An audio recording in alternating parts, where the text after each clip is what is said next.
So hello everyone. So guys, आज हम लोग स्टार्ट करेंगे सीएमए इंटर के कॉस्ट अकाउंटिंग सब्जेक्ट के ऑब्जेक्टिव सेशन, जिसमें हम लोग सबसे फर्स्ट चैप्टर ले रहे हैं हमारा प्रोसेस कॉस्टिंग। बहुत इंपॉर्टेंट है। अगर मैं बात करूँ जो आपका प्रीवियस पेपर हुआ था दिसंबर 2023 का, उसमें इस चैप्टर से बच्चा लोग मोटा मोटा देखा जाए तो कहीं ना कहीं 4 नंबर के एमसीक्यूज पूछे थे।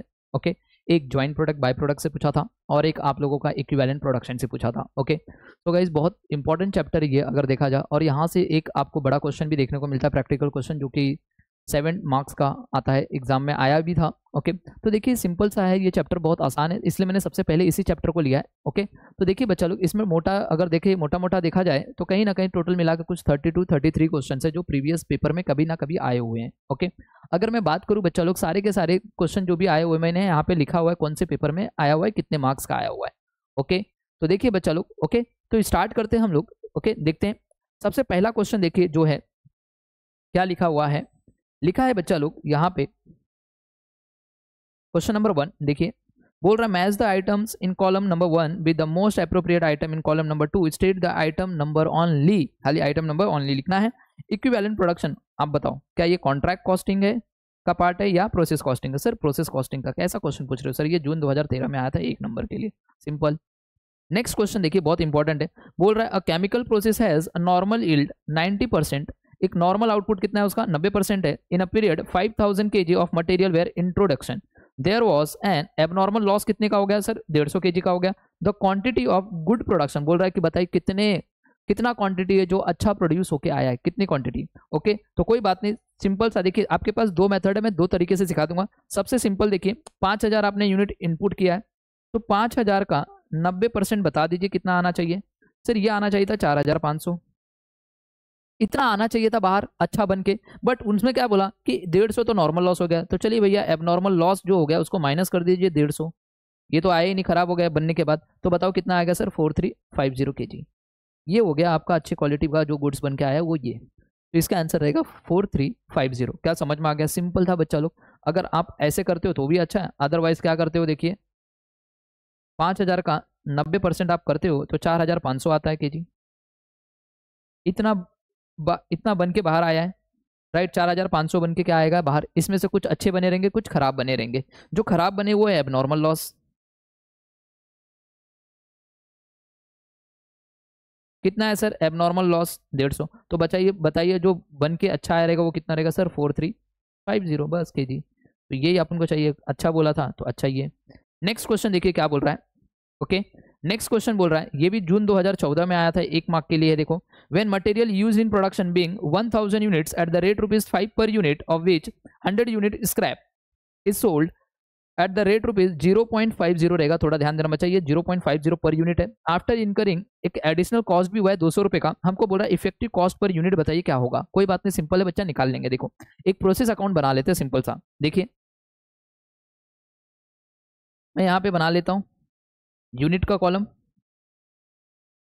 रेट का कॉलम, अमाउंट का कॉलम, फिर यहाँ पे यूनिट, रेट, अमाउंट। ओके, मुझे बताना इनपुट, इनपुट कितना है सर? 1000 यूनिट, 5 तो 5000 रुपये हो गया। यहाँ पे क्या हुआ? स्क्रैप हुआ, मतलब नॉर्मल लॉस। कितने यूनिट का सर? 100 यूनिट का। भंगार का भाव इतना है तो 50 रुपये आपको मिल जाएगा। अब बोला है कि एक एडिशनल खर्चा भी हुआ है, तो ओके एडिशनल दिख रहा है यहाँ पे, कॉस्ट हुए हैं, तो मैं यहाँ पे लिख सकता हूँ, डेबिट साइड में आएगी कॉस्ट। कितने रुपए का? 200 रुपये का। टोटल बताओ कितना हो गया सर यहाँ पे? सर ये 1000 हो गया, यहाँ पे 5200 हो गया, तो यहाँ पे भी कितना होना चाहिए सर? 1000 होना चाहिए, और यहाँ पे भी कितना होना है? 5200। तो बताओ यहाँ पे बैलेंसिंग फिगर कितना आ रहा है सर? अगर देखा जाए बैलेंसिंग फिगर देखा जाए कहीं ना कहीं, अगर मैं 5200 में से माइनस करता हूँ 50, तो बच्चा आएगा 5150 आ रहा है, और यहाँ पे कितना आ जाएगा? 900। हमको ये रेट पूछा है, इफेक्टिव यूनिट पर यूनिट पूछा ना, कॉस्ट पर यूनिट, ये रेट पूछा ये। तो क्या करना है सर? 5150 आ रहा है, उसको डिवाइड कर दो 900 से। सर ये आ रहा है 5.72, 5.72 ऑप्शन में है क्या? 5.72 बच्चा लोग देखो सर, हाँ बी वाला ऑप्शन है 5.72, ये याद रहेगा। नेक्स्ट क्वेश्चन देखिए बच्चा लोग क्या बोल रहा है, if the actual output is more than normal output the difference between the two is, अगर आपका एक्चुअल आउटपुट आपके नॉर्मल आउटपुट से ज़्यादा है तो बताओ क्या आएगा। जैसे कि सपोज एक मैंने सोचा था नॉर्मल आउटपुट, मैंने जो सोचा था नॉर्मल आउटपुट, मैंने सोचा था 100 यूनिट बाहर आएगा बन के, बट एक्चुअल में 110 आ गया। तो बताओ मैंने सोचा था सिर्फ 100 आने वाला, भैया 110 आ गया, बताओ मेरे को फायदा हुआ नुकसान? सर फायदा हो गया। तो जो फायदा हुआ उसको क्या बोलते हैं? Abnormal gain. तो यहाँ पे क्वेश्चन क्या बोला है, जो एक्चुअल वाला है वो ज्यादा है किससे? नॉर्मल वाले से। नॉर्मल वाला अगर 100 है तो एक्चुअल वाला 110 है, तो 10 यूनिट ज्यादा बन के आया, तो उसको मैं क्या बोलूंगा? Abnormal gain. इसका आंसर आएगा एबनॉर्मल गेन। क्या ये बात सबको समझ में आ गया? नेक्स्ट बहुत इंपॉर्टेंट, थोड़ा ध्यान से देखना। The amount realise from sale of the abnormal wastage is credited to, okay, which account? बताओ कौन से अकाउंट में जाता है? बोलो बोलो बोलो बोलो बोलो। सर ये जाता है एबनॉर्मल लॉस अकाउंट। कहां पे?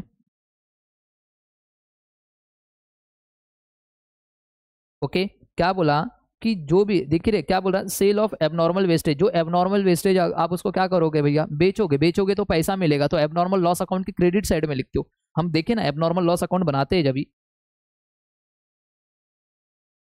उसके क्रेडिट साइड में लिखते हैं बाय कैश एंड बैंक। बात सच है, क्रेडिट साइड में लिखते हैं ना। और किस पे बेचते हैं इसको? स्क्रैप पे। तो यहाँ पे वही बोला, देखिए ना, the amount realise sale of abnormal wastage. जो एबनॉर्मल वेस्टेज को आप बेच रहे हो तो कहाँ पे? एबनॉर्मल लॉस के क्रेडिट साइड में लिखते हो। ओके यहाँ पे बोला क्रेडिट साइड में ना, तो बताओ क्रेडिट साइड में आप क्या लिखते हो? एबनॉर्मल लॉस के क्रेडिट साइड में लिखते हो। किसके क्रेडिट साइड में लिखते हो? एबनॉर्मल लॉस अकाउंट के क्रेडिट साइड में लिखते हो। ये बात सबको समझ में आ गया? तो यहाँ पे ये समझ में आ गया, the amount realise from sale of the abnormal wastage, okay, is credited to. वो किसके क्रेडिट में होता है? एबनॉर्मल लॉस के क्रेडिट साइड में, इसलिए मैंने लिखा एबनॉर्मल लॉस अकाउंट, उसके क्रेडिट में होता है। एबनॉर्मल लॉस के क्रेडिट साइड में लिखते हैं बाय कैश एंड बैंक। क्या ये वाला क्वेश्चन भी समझ में आ गया क्या सबको? ओके तो मैं ये रफ कर दूं यहां से।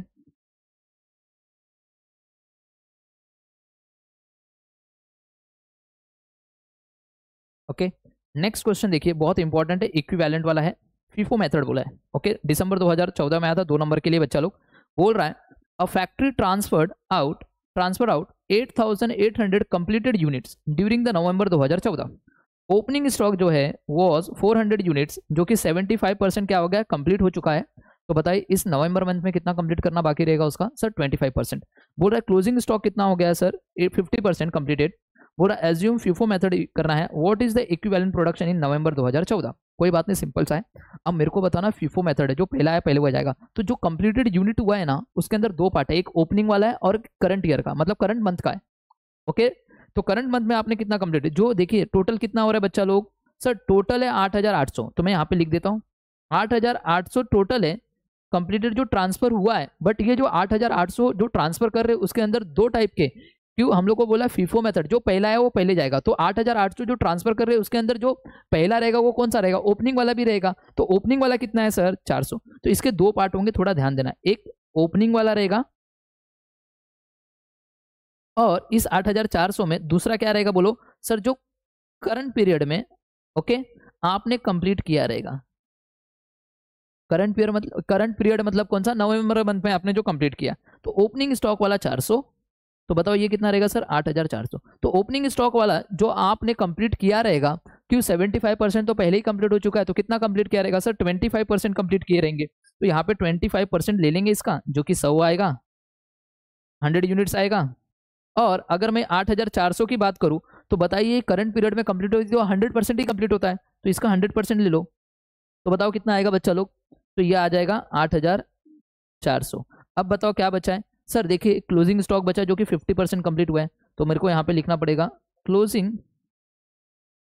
स्टॉक कितना है सर? 800 का 50% जो कि 400 होगा। टोटल कर लो 8400 प्लस 400 मतलब 8800 प्लस 100 8900।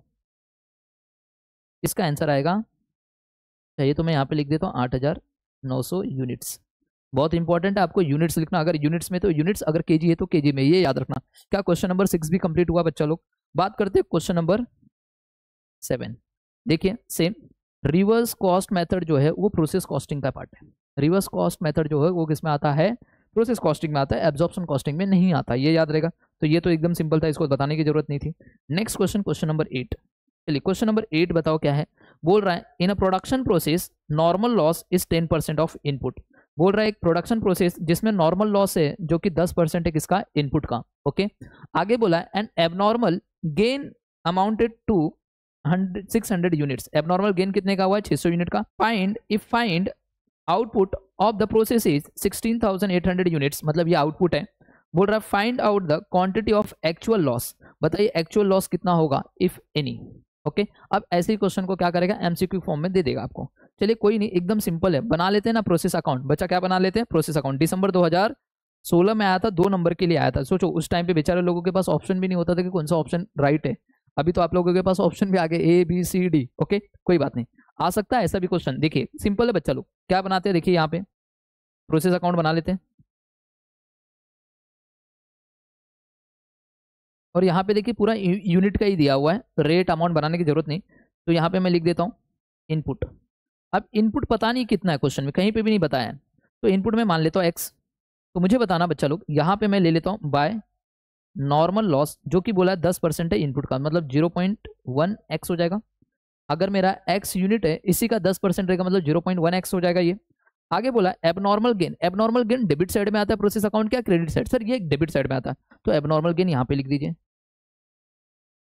कितना है 600 यूनिट। और आउटपुट कितना है सर 16,000, तो मैं बाय आउटपुट यहाँ पे लिख देता हूँ 16,800। अब मेरे को बताना डेबिट साइड का इक्वल हमेशा क्रेडिट साइड के इक्वल आता है, राइट। तो मैं ऐसे बोल सकता हूँ x plus 600 is equal to 0.1x plus 16,800। क्या बात सच है, ये दोनों एक दूसरे के इक्वल होते हैं, बात सच है कि नहीं है, बोलो हाँ। तो चलिए इसको सॉल्व करते फटाफट। ओके, अब क्या करेंगे, इसको इधर लेके जाओ, इसको उधर लेके जाओ, तो ये हो जाएगा x माइनस 0.1x और यहाँ पे आ जाएगा 16,800 माइनस 600, ये हो जाएगा 0.9x is equal to okay 16,200। तो बताइए x की वैल्यू क्या आएगी सर, 16,200 डिवाइड बाय 0.9 करते हो तो ये आएगा 18,000। तो मुझे बताना इनपुट कितने का है, x माना है, तो इनपुट कितना है x मतलब 18,000 यूनिट। अगर इनपुट, ध्यान से सुनना, इनपुट अगर 18,000 है, इनपुट कितना है 18,000 है, जिसमें से आउटपुट आपका इतना आया है, तो माइनस इनपुट में से आउटपुट माइनस कर दो तो आपको एक्चुअल लॉस पता चल जाएगा। तो देखिए, तो मैं बोल सकता हूँ, मेरे को क्या बोला है, एक्चुअल लॉस पूछा था क्वेश्चन में, राइट। हमें क्या पूछा है यहाँ पे, एक्चुअल लॉस पूछा है। तो मैं बोल सकता हूँ एक्चुअल लॉस निकालने के लिए क्या, इनपुट माइनस आउटपुट। तो बताओ इनपुट कितना है सर 18,000 यूनिट, जिसमें से 16,800 जो बन के आए बाहर, तो ये सारे के सारे अच्छे बन के आगे रहेंगे अभी। ओके, तो देखिए तो कितना होगा एक्चुअल में लॉस सर 1200 यूनिट का।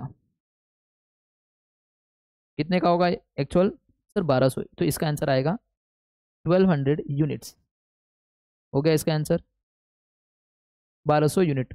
आप एक तो ऐसे कर सकते हो या फिर दूसरा मेथड बताओ, मुझे बताओ। इन्होंने क्या बोला था, एक्चुअल लॉस की बात की है, तो आपने देखा रहेगा आपका नॉर्मल लॉस कितना हो जाएगा बताओ सर 0.1x, मतलब कि जो भी आपका इनपुट है उसका 10% आपका क्या नॉर्मल लॉस। तो मैं बोल सकता हूँ, ध्यान से देखना, नॉर्मल लॉस अगर मैं बात करूँ तो 18,000 मेरा इनपुट है, उसका 10%, मतलब मैं बोल सकता हूँ नॉर्मल लॉस कितना है सर, नॉर्मल लॉस 1800 यूनिट का है। बट इस एबनॉर्मल लॉस से देखिए एक गेन भी हुआ है ना, मतलब मेरा एक्चुअल में नॉर्मल लॉस होना चाहिए था 1800 का, बट मेरे को 600 का क्या हो गया, गेन भी हो गया। देखो, तो अब मैं क्या करूंगा, अपने नॉर्मल लॉस में से मैं अपने एबनॉर्मल गेन को माइनस कर दूंगा, तो मेरा देखिए कितना आ जाएगा, एक्चुअल लॉस आ जाएगा, यहां से भी आ जाएगा। अगर नॉर्मल लॉस होना चाहिए था मेरा कितना 1800 यूनिट का, बट क्या हो गया, उसमें से उन्होंने बोला कि आपको गेन हो गया 600 यूनिट का। तो बताओ एक्चुअल में लॉस कितना हो रहेगा सर। देखिए अगर मैं बात करूं 1800 का हो रहा था, जिसमें से उसने बोला कि एबनॉर्मल गेन 600 यूनिट का हो गया, माइनस कर दो बच्चा, तो 1200 यूनिट का ही मेरे को लॉस हुआ रहेगा एक्चुअल में। क्यों, पता चला क्या, कितने का होगा एक्चुअल लॉस 1200 यूनिट का होगा। तो ये भी तरीका है जिससे आप कैलकुलेट कर सकते हो, एक ये भी तरीका है। देखिए मैंने क्या किया, 1800 होना चाहिए था मेरा नॉर्मल लॉस, बट उसने बोला कि 600 का आपको क्या हो गया गेन, तो नॉर्मल लॉस में से आप अपने एबनॉर्मल गेन को माइनस कर दीजिए, जो आपको एक्चुअल लॉस पता चल जाएगा। कहने का मतलब समझा, एक ये तरीका है और एक ये, आपका इनपुट जो है वो 18,000 यूनिट का, जिसमें से आपने आउटपुट इतना किया है, तो ये माइनस कर दीजिए, तो आपका ये भी आ जाएगा 1200 यूनिट। समझ में आ गया, सिंपल था ये भी क्वेश्चन, इसमें भी कुछ प्रॉब्लम नहीं होना चाहिए। दोनों तरीके से मैंने आपको सिखा दिया, नॉर्मल लॉस से भी आप कैलकुलेट कर सकते हो। क्यों, आपको पता है एबनॉर्मल गेन होने के पीछे का रीजन है नॉर्मल लॉस का कम होना, ओके, एबनॉर्मल गेन के पीछे का रीजन क्या है? नॉर्मल लॉस का कम होना। तो आपको एबनॉर्मल गेन हुआ है तो नॉर्मल लॉस आपका जो सोचा था 1800, अब वो नहीं हुआ रहेगा कि उसमें से आपका 600 क्या हो गया रहेगा कम। तो बताइए आपका एक्चुअल में सिर्फ कितने का लॉस हुआ रहेगा? 1200 यूनिट का। समझ में आ गया क्या? ये बात सबको समझा? नेक्स्ट देखिए, ये क्वेश्चन फटाफट कर लीजिए। ओके, ये क्वेश्चन फटाफट कर लीजिए। अब मैं इसको रफ करता हूँ। नेक्स्ट वाला क्वेश्चन भी है ना, 9 वाला। चलिए नेक्स्ट क्वेश्चन देखिए, क्वेश्चन नंबर 9 देखिए बच्चा लोग क्या बोल रहा है। ओके, बोल रहा है output of process is 2500 units, normal loss है 10% ऑफ इनपुट, एबनॉर्मल लॉस है 200 unit, how many units were introduce in the process. चलिए कोई बात नहीं, एक बना लेते प्रोसेस अकाउंट फटाक से, एक सिंपल सा। ओके, देखिए सारी की चीजें यूनिट में, तो एक ही कॉलम बनाइए यूनिट का। देखिए आउटपुट कितना है सर? बाय आउटपुट यहाँ पे लिख देते हैं सर 2500 यूनिट का। ओके, नॉर्मल लॉस कितना होगा सर? नॉर्मल लॉस जो भी होगा सर वो 10% होगा। किसका? इनपुट का। इनपुट पता नहीं है तो मैंने यहाँ पे लिख दिया इनपुट, पता नहीं है, इनपुट एक्स ले लिया, तो ये 0.1x हो जाएगा। आगे बोला एबनॉर्मल लॉस, ये भी सर क्रेडिट साइड में आता है, बाय एबनॉर्मल लॉस लिख दीजिए क्रेडिट साइड में 200।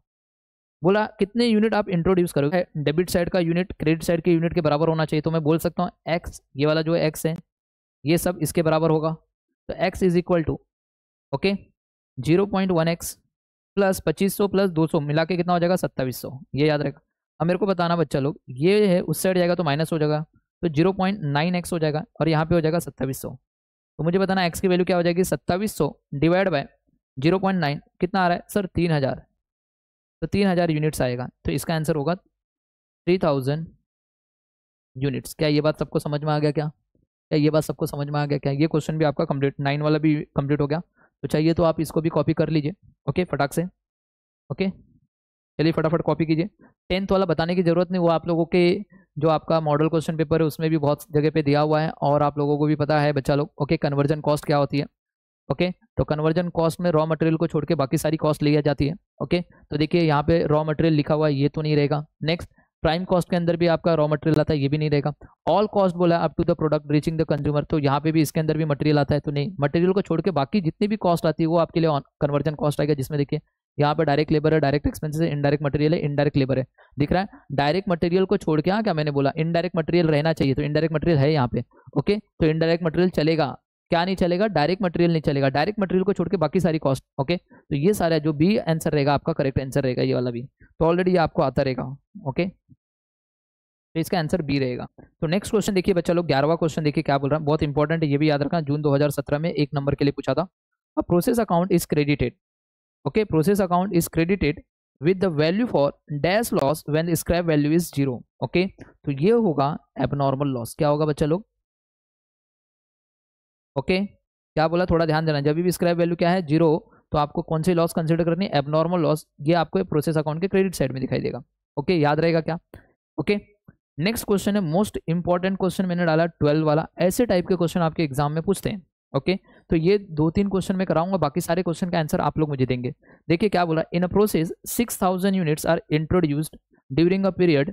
ओके, आपने कितना इंट्रोड्यूस किया? 6000 यूनिट्स। बोल रहा है 5% of input is normal loss, उसका 5% का हो जाएगा नॉर्मल लॉस हो जाएगा। क्लोजिंग WIP में कितना? 60% कंप्लीट हुआ है, जो कि 8000 यूनिट था, सॉरी 800 यूनिट है। देखिए आगे क्या बोल रहा है, closing work in process 60% complete is 800 units. Okay, 800 unit है जिसका 60% क्या हुआ है? कंप्लीट हुआ है। बोल रहा है, और बोल रहा है 4900 कंप्लीट यूनिट है जो ट्रांसफर कर रहे हो नेक्स्ट प्रोसेस में। आपको बोला इक्विवेलेंट प्रोडक्शन बताइए for the period is. Okay, equivalent, तो ध्यान से देखना, जो इंट्रोड्यूस है वो तो क्या आएगा? इनपुट रहेगा बच्चा, इसका तो कोई आउटपुट में से हो ही नहीं। हमको इक्विवेलेंट प्रोडक्शन बोला तो आउटपुट की बात कर रहा है, तो इसका तो कुछ नहीं है। नॉर्मल जो भी इनपुट होता है, नॉर्मल लॉस का तो कोई भी हम लोग कंसिडर करते ही नहीं है नॉर्मल लॉस को भी। तो हम लोग को 2 चीज देखनी है ऐसे टाइप के क्वेश्चन में, सिर्फ आपको 2 चीज देखना है, एक कंप्लीटेड यूनिट और एक आपका क्लोजिंग WIP। जो हमारा कंप्लीटेड यूनिट रहता है बच्चा लोग, उसको हम लोग 100% एज्यूम करते हैं, ऑलरेडी आपने देखा रहेगा। तो जो भी कंप्लीट यूनिट है 4900, इसका पूरा का पूरा इक्विवेलेंट में 100% लेते हैं, तो कितना हो जाएगा सर? ये 4900 हो जाएगा। ओके, एंड क्लोजिंग WIP कितना यूनिट है सर? 800 है, इसका 60% कंप्लीट हुआ है, तो क्लोजिंग WIP जो भी 800 है इसका 60% सिर्फ हम लोग को लेना है। तो मुझे बताओ कितना आ रहा है? अगर देखूँ मैं 800 इंटू 60% करता हूँ तो बच्चा ये 480 आ रहा है। 480 प्लस 4900 सर, ये आ रहा है 5380 है क्या ऑप्शन में सर? डी वाला, डी आंसर आपका करेक्ट होगा। कहने का मतलब समझा? तो 2 चीज देखना, एक कंप्लीटेड यूनिट 100% लेना और जो भी आपका क्लोजिंग WIP रहेगा जितना परसेंट दिया उतना परसेंट ले लेना, दोनों को ऐड कर देना बस। Okay, next question, question number 13, बहुत इंपॉर्टेंट है क्वेश्चन नंबर 13 भी। देखिए क्या बोल रहा है, abnormal loss is transfer to. Abnormal loss जो होता है वो कहाँ पे ट्रांसफर किया जाता है? ओके, तो एबनॉर्मल लॉस जो होता है वो हम लोग कॉस्टिंग पीएनएल में ट्रांसफर करते हैं, याद रहेगा। जब भी हम एबनॉर्मल लॉस अकाउंट बनाते हैं तो देखिए आप लोगों ने देखा रहेगा, एबनॉर्मल लॉस अकाउंट में जो भी बैलेंस आता है वो हम लोग कहाँ पे ट्रांसफर कर देते हैं? कॉस्टिंग पीएनएल में ट्रांसफर करते हैं। तो यह कहाँ पे जाएगा? कॉस्टिंग पीएनएल में। बच्चे गलती करते हैं, इसको प्रोसेस अकाउंट लिख देते हैं, जो कि गलत है। ये कहाँ पे ट्रांसफर होता है? ओके, कॉस्टिंग पीएनएल में। नेक्स्ट क्वेश्चन, क्वेश्चन नंबर 14 है बच्चा लोग, थोड़ा ध्यान से देखना। क्वेश्चन नंबर 14 बोल रहा है, if the actual loss in a process is less than a normal loss, the difference is known as dash। दिसंबर 2018 में पूछा था, दिसंबर 2021 में पूछा है, 1 मार्क के लिए पूछा था। बोल रहा है जब आपका नॉर्मल लॉस जो होने वाला है उससे आपका एक्चुअल लॉस क्या हो गया? कम हुआ है। हमने सोचा था, ध्यान से सुनना, हमने सोचा था लॉस हमारा नॉर्मल लॉस होगा 100 यूनिट का, बट अगर हम देखो एक्चुअल लॉस मेरा हुआ है सिर्फ 90 यूनिट का। ओके, तो मुझे बताओ 10 यूनिट का क्या हो गया सर? फायदा हो गया है। 10 यूनिट क्या हो गया? जो लॉस होने से बच गया। तो जो लॉस होने से बच गया वो तो मेरे लिए गेन हो गया ना फिर। तो ये मेरे लिए क्या होगा? Abnormal gain. देखिए क्वेश्चन उल्टा करके पूछा है, थोड़ा ध्यान देना। ऊपर भी एक क्वेश्चन था जहाँ पे एबनॉर्मल गेन हम लोग ने लिखा था। ये वाला क्वेश्चन कहाँ पे गया? ये देखो यहाँ, ये सॉरी यहाँ पे देखो, एक्चुअल आउटपुट जब नॉर्मल आउटपुट से ज़्यादा रहता है तो हम लोग क्या बोलते हैं? उसको एबनॉर्मल गेन। तो यहाँ पे एक क्वेश्चन उल्टा पूछ दिया है। आपका नॉर्मल लॉस जो है और एक्चुअल लॉस के बीच में दिया है। यहाँ पे देखिए, यहाँ पे क्या पूछ दिया? आपका जो एक्चुअल लॉस है वो नॉर्मल लॉस से कम है, तो क्या हो गया रहेगा? एबनॉर्मल गेन हो गया रहेगा। तो कहने का मतलब समझ में आ गया, ये क्वेश्चन क्या रहेगा आपका? Abnormal gain. नेक्स्ट क्वेश्चन देखिए बच्चा लोग, चलिए नेक्स्ट क्वेश्चन देखिए क्या बोल रहा है। बोल रहा है what is the name the type of loss for which a process account is credited with the value for such loss when scrap value is 0। बहुत इंपॉर्टेंट है, बच्चों से गलतियां होती है। बोल रहा है, देखिए ध्यान से क्या बोल रहा है, what is the name the type of loss। Okay, process account में दो ही लॉस है, एक नॉर्मल लॉस है और एक एबनॉर्मल लॉस है। बताइए कौन सा लॉस होगा जब प्रोसेस अकाउंट के क्रेडिट में value for such loss when scrap value क्या है? 0। तो ऐसे लॉस को हम लोग बोलते हैं एबनॉर्मल लॉस। क्या बोलेंगे? एबनॉर्मल। ऑलरेडी ऊपर हमने किया है। ओके, क्या बोलेंगे? Abnormal loss. याद रहेगा बच्चा लोग। आगे बोल रहा है, नेक्स्ट क्वेश्चन देखिए, बोल रहा है equivalent production represent the production of a process in terms of dash units. बताइए, ऑलरेडी आप लोगों को आता है इक्विवेलेंट प्रोडक्शन क्या रिप्रेजेंट करता है? सर हम लोग को ये बताता है प्रोसेस में कि कितने यूनिट्स हमारे कंप्लीट हुए। ओके, कंप्लीट यूनिट में बताता है। क्या रिप्रेजेंट करता है इक्विवेलेंट यूनिट? कितने यूनिट हमारे कंप्लीट हुए। तो कंप्लीट यूनिट क्या होगा? Complete units. याद रहेगा। नेक्स्ट, ऑलरेडी इंपॉर्टेंट क्वेश्चन है, ऐसे टाइप के क्वेश्चन आपके एग्जाम में आने वाले हैं, मैंने अभी भी बता दिया, कुछ करने की जरूरत नहीं बच्चा लोग। देखिए क्या बोल रहा है, बोल रहा है in a process 800 units are introduced during the 2016-17, 5% of input is a normal loss. 800 unit आपने इंट्रोड्यूस किया है और 5% का इनपुट जो है वो नॉर्मल लॉस है। बोल रहा है क्लोजिंग WIP में जो है वो 60% कंप्लीट हुआ है, जो कि 100 यूनिट्स है। ओके, जो 100 यूनिट्स है क्लोजिंग WIP में वो 60% कंप्लीट हुआ है।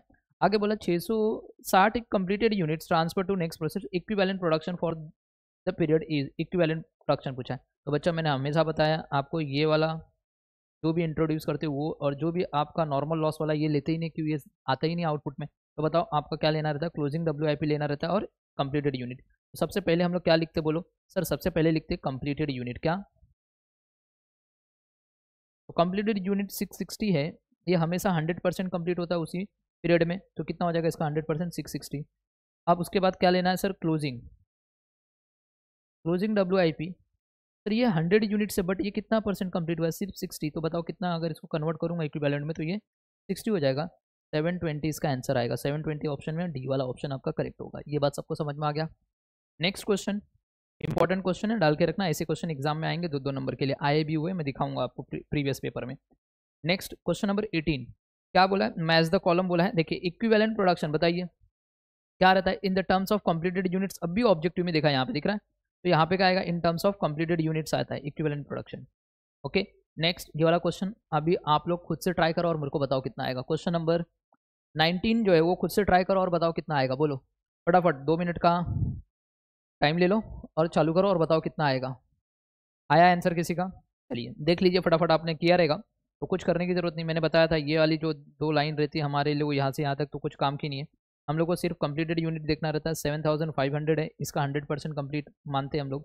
तो ये 7500 हो जाएगा। एंड क्लोजिंग वाला कितना है बच्चा लोग 1500 यूनिट, इसका कितना का 70% कंप्लीट है, तो 1500 1500 इंटू 70% करते तो 1050 आएगा, 10 कर दो इसके अंदर 7500, बच्चा ये आ रहा है 8550 यूनिट्स है क्या ऑप्शन में? ओके सर यहाँ पे सी भी है डी भी है। ओके तो देखिए एग्जाम में तो कोई एक ही आएगा, हो सकता है यहाँ पे मिस प्रिंट हुआ है, दोनों में से कोई भी एक आपका राइट रहेगा, दोनों का दोनों। ओके तो मैं सी वाले को पकड़ के चलता हूँ, सी वाला मैंने करेक्ट किया कि दोनों के दोनों सेम कर दिया, शायद से यहाँ पे मिस प्रिंट हुआ है। ओके टाइपिंग में थोड़ा सा एरर हो गया, कोई बात नहीं। ओके तो आंसर क्या आएगा 8550, आप दोनों में से कोई भी टिक कर लेना। नेक्स्ट क्वेश्चन चलिए फटाक से ये भी कीजिए, जून 2019 में आया, सेम क्वेश्चन है, देखिए कुछ नहीं, हम लोग को क्या करना रहता है, जो कंप्लीटेड वाला रहता है वो तो सेम इतना ही आ जाएगा, 3300 हो जाएगा। ओके और 500 का इतना 60% सर 300 है, टोटल मिला के 3600 है, ये वाला आपका आंसर होगा। नेक्स्ट देखिए क्या बोल रहा है, what was once a by product of an industry may become main product at a later date. Okay true and false था, बताइए एक बार जो आपका बाय प्रोडक्ट होता है क्या वो बाद में आपका मेन प्रोडक्ट बन सकता है? यस ट्रू बन सकता है बच्चा, जरूरी नहीं है। ओके ट्रू रहेगा। ओके ये याद रहेगा सबको, यहाँ तक सबको समझ में आ गया क्या? चलिए नेक्स्ट क्वेश्चन देखिए, क्वेश्चन नंबर 22 बोल रहा है the term by product is something use to synonymously with the term. Okay by product is something use synonymously with the term, क्या रहेगा बच्चा लोग? सर ये रहेगा माइनर प्रोडक्ट, क्या रहेगा? माइनर प्रोडक्ट, ये याद रखना बहुत इंपॉर्टेंट है।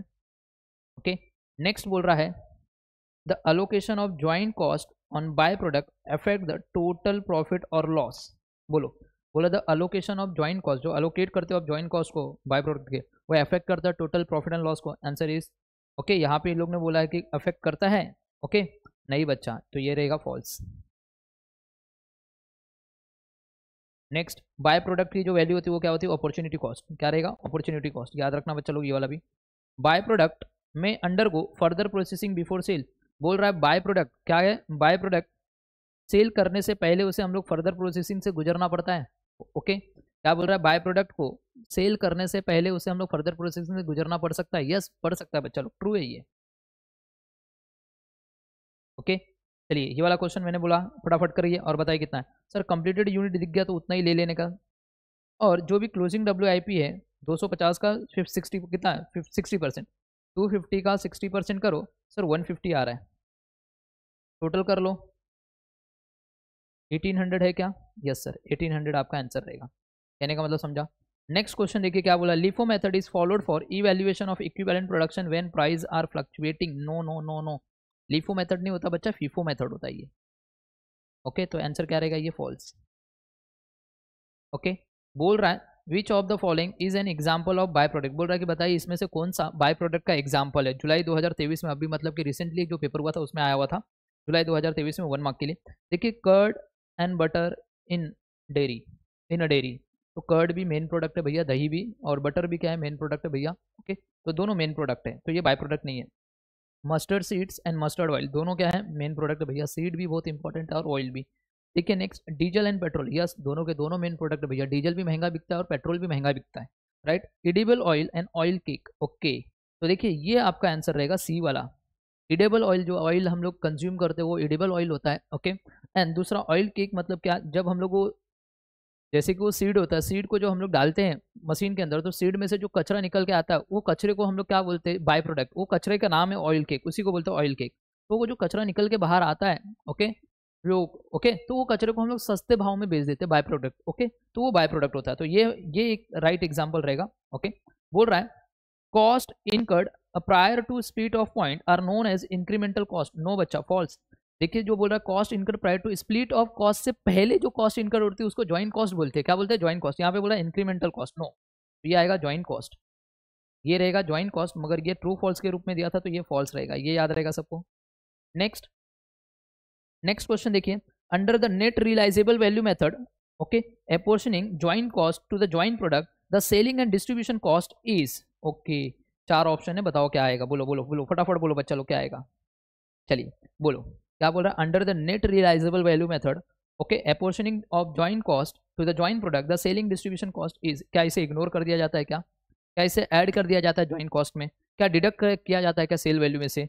या फिर deduct from the further processing cost, क्या डिडक्ट किया जाता है फर्दर प्रोसेसिंग कॉस्ट है। नेट रियलाइजेबल वैल्यू मेथड आप लोगों को पता होगा, जिसने भी मेरा लेक्चर देखा रहेगा, जिसने भी मेरे लेक्चर को ओके अच्छे से किया रहेगा, उसको नेट रियलाइजेबल वैल्यू आता रहेगा कैलकुलेट करने के लिए। हम लोग क्या करते हैं, जब भी नेट रियलाइजेबल वैल्यू लेते हैं कैलकुलेट करते हैं, तो क्या करते हैं, सबसे पहले हम लोग लेते हैं फाइनल सेल वैल्यू, इसमें से सबसे पहले माइनस करते हैं फर्दर प्रोसेसिंग कॉस्ट।